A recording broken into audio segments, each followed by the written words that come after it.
सुवर्णरजतस्सजाम् चन्द्राम् हिरण्मयीम् लक्ष्मीम् जातवेदो महावः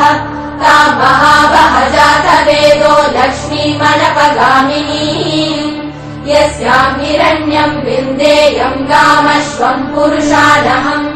अश्वपूर्वाम् रथमद्याम् हस्तिनादप्रबोधिनीम् श्रियम् देवीमुपह्वये श्रीर्महादेवीर्जुषताम् ताम् सोऽस्मिताम् हिरण्यप्राकाराम् मात्राम् ज्वलन्तीम् तृप्ताम् तर्पयन्तीम् पद्मे स्थिताम् पद्मवर्णाम् तामिहोपह्वये श्रियम्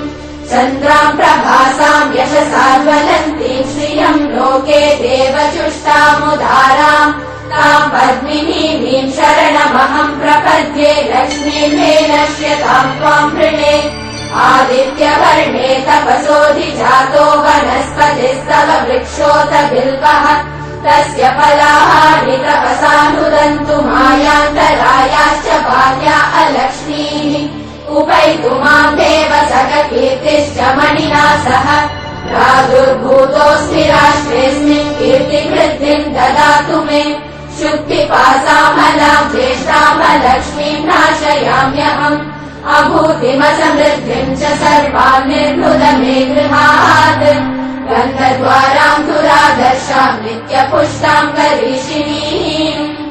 ईश्वरीगुम् सर्वभूतानाम् तामिहोपह्वये श्रियम्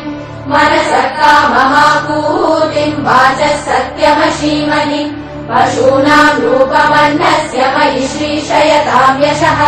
कर्दमेन प्रजा भूता मयि सम्भव कर्दम श्रियम् वासय मे कुले मातरम् पद्ममालिनीम् आपसृजन्तु स्निग्धानि चित्रीतवस मे गृहे निज देवी मातरम् श्रियम् वासय मे कुले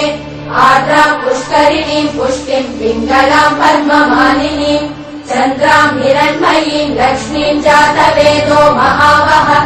आर्द्राम् यत्करिणीम् यष्टिम् सुवर्णाम् हेममालिनीम् सूर्याम् हिरण्मयीम् लक्ष्मीम् जातवेदो महावः ताम् महावः जातवेदो लक्ष्मीमनपगामिनीम्